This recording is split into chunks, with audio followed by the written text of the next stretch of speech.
নমস্কাৰ আমি আজি আৰু এটি নতুন অধ্যায়লৈ আগবাঢ়ি আহিছো অধ্যায় 14 আমি ৰাশিৰ গুণ তথা স্বৰূপসমূহ বৰ্ণনা কৰি আছিলো ৰাশিৰ স্বভাৱ কেনেকুৱা ৰাশিয়ে কিদৰে মানৱ জীৱনত প্ৰভাৱ পেলায় এই বিষয়ে আমি আলোচনা কৰি আছো এতিয়া কথা হ'ল যে যিজনে ভালদৰে জ্যোতিষ শাস্ত্ৰ অধ্যয়ন কৰি কোনো এখন কুণ্ডলী বৰ্ণনা কৰে নিশ্চিতভাৱে তেওঁ ভাল আৰু শুদ্ধ বাট দেখুৱাবই জ্যোতিষ শাস্ত্ৰ জনাটো আমাৰ বাবে অতি দৰকাৰী এজন জ্যোতিষীয়ে যে জানিব লাগিব ঠিক তেনেকুৱা নহয় প্ৰতিজন মানুহেই আমি জ্যোতিষ শাস্ত্ৰ জনাটো অতি দৰকাৰী এতিয়া আমাৰ মনলৈ প্ৰশ্ন আহে যে জ্যোতিষ আমি বিশ্বাস কৰিব পাৰোঁনে বা কিছু লোকে ভাবেও যে এষ্ট্ৰলজি বিলিভ নকৰে এষ্ট্ৰলজিক বিশ্বাস নকৰে কিছু লোকৰ মাজত এনেকুৱা হয় যে এষ্ট্ৰলজি বিশ্বাস নকৰে কিন্তু কিছু লোকে কৰে এতিয়া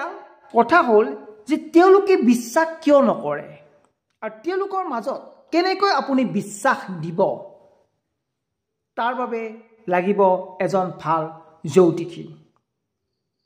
যিয়ে জ্যোতিষ শাস্ত্ৰৰ বিষয়ে ভালদৰে অধ্যয়ন কৰে জ্যোতিষ শাস্ত্ৰৰ সঠিকতা কিমান যে জ্যোতিষ শাস্ত্ৰই আমাক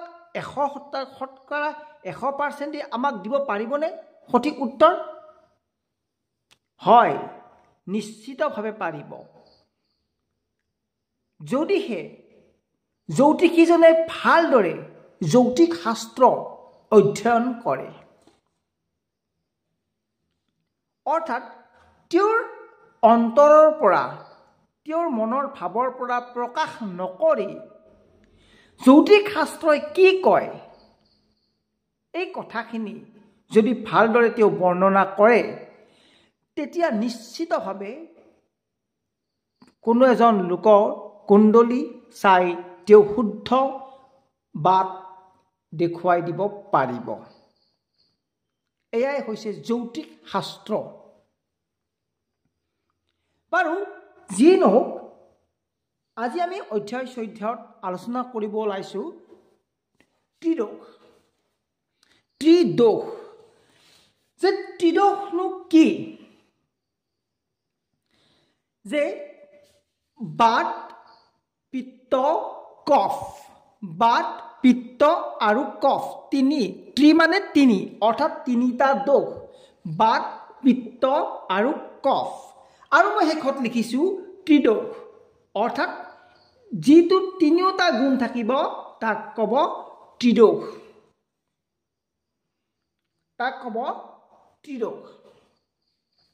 যে এই দোষসমূহ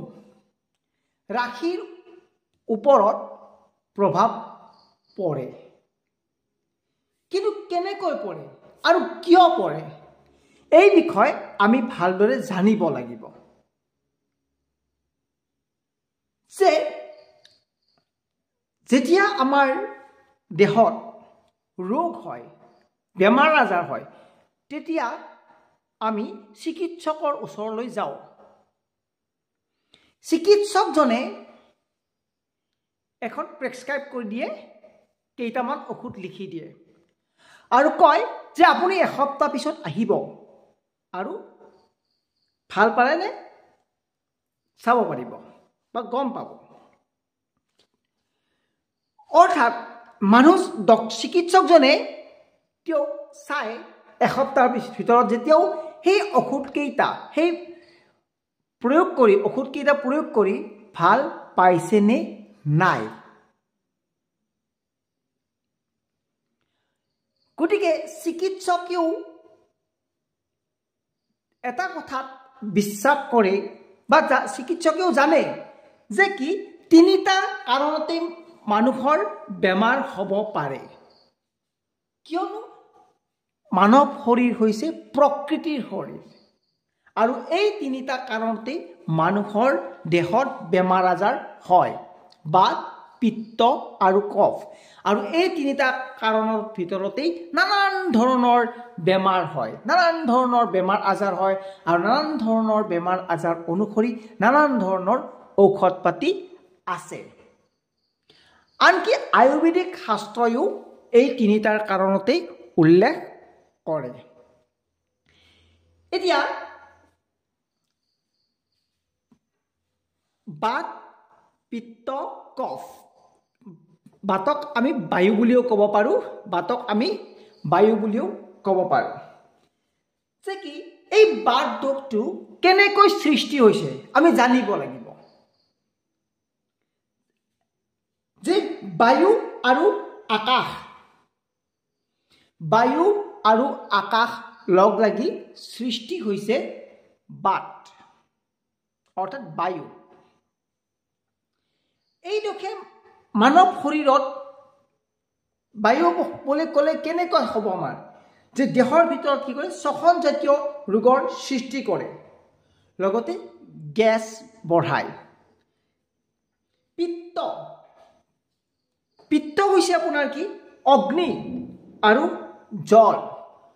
অগ্নি আৰু জল মিলি কি হয় পিত্ত ৰোগটোৰ সৃষ্টি হয়। ঠিক তেনে কফ সৃষ্টি হয় আপোনাৰ জল আৰু পৃথ্বী লগ লাগি সৃষ্টি হয় কফ। আৰু এই তিনিওটা যেতিয়া গুণ থাকে তেতিয়া আমি তাক কি বুলি কম ত্ৰিদোষ, ত্ৰিদোষ বুলি আমি কম।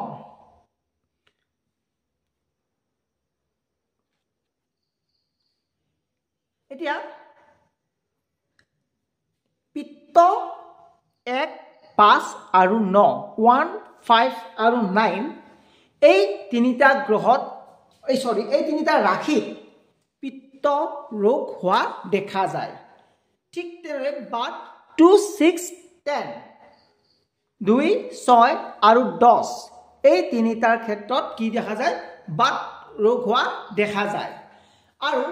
3, 7, 11 এই তিনিও ৰাশিত ত্ৰিদোষ হোৱা দেখা যায়। ঠিক তেনেদৰে কফ হৈছে আপোনাৰ 4, 8 আৰু 12 এই তিনিওটাত সৃষ্টি হয় কফৰ সৃষ্টি হয়। ৰাশি অনুসাৰে এই যেনে ধৰা মেষ ৰাশিৰ লোকৰ ক্ষেত্ৰত পিত্ত ৰোগ হোৱাৰ চান্স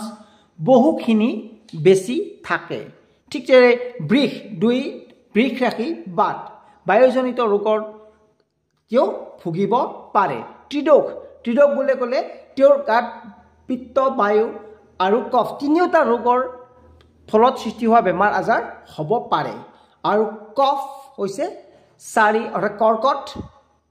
তেওঁ ঠাণ্ডাৰ পৰা সাৱধানে থকাটো উচিত, কিয় তেওঁৰ কফজনিত ৰোগ হোৱাৰ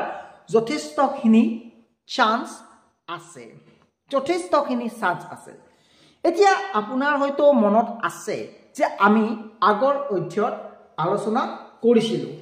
যে 159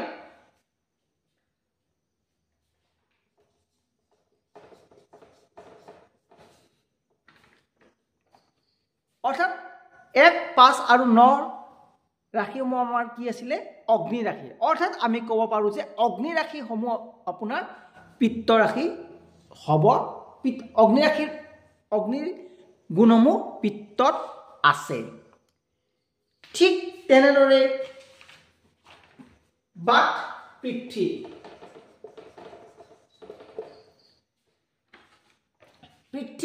পিঠি যিবিলাক আছিল সেইবিলাকত আপোনাৰ বাত ৰোগ হ'ব পাৰে পিঠি মানে ভাত অৰ্থাৎ ৰৈ যোৱা স্থিৰ হৈ থকা যেতিয়া আমাৰ পেটত কোনো এটা বস্তু ৰৈ থাকে হজম নহয় তেতিয়া আমাৰ কি হয় গেষ্ট্ৰিক এচিডিটি এনেকুৱা বেমাৰৰ সৃষ্টি হয় আৰু এই হৈছে প্ৰধান কাৰণত বাত অৰ্থাৎ পিঠিৰ পৰা ঠিক তেনেদৰে ত্ৰিদোষ হৈছে আপোনাৰ বায়ু আমি কৈছিলো তত্ত্বসমূহৰ বিষয়ে আলোচনা কৰিছিলো অগ্নিতত্ত্ব হৈছে পিত্ত ৰোগ আৰু পিতৃতত্ত্ব বা বায়ু তত্ত্ব হৈছে ত্ৰিদোষ বায়ু তত্ত্ব হৈছে আপোনাৰ ত্ৰিদোষ আৰু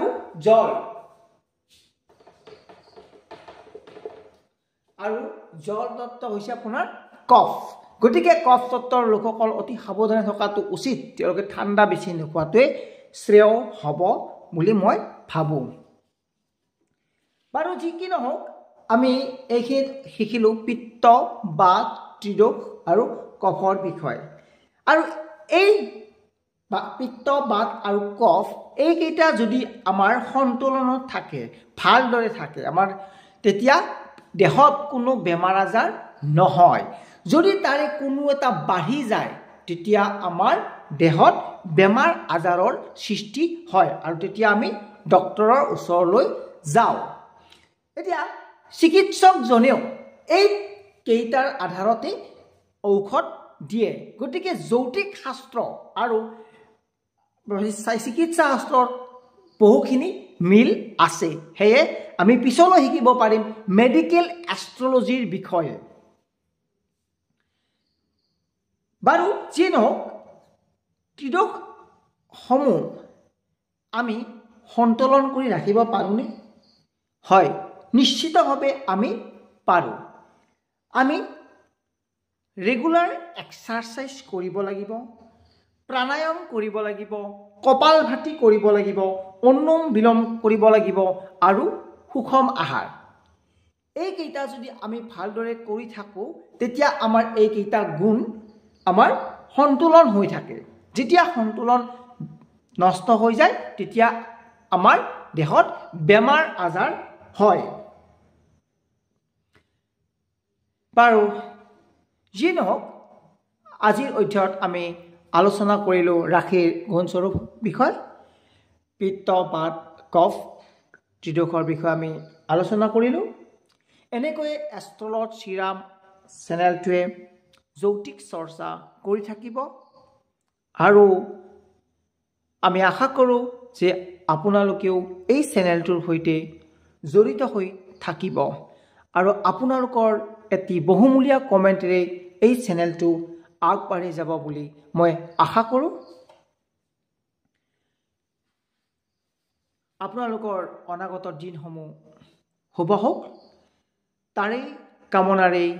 ওম নমঃ শিৱায় ধন্যবাদ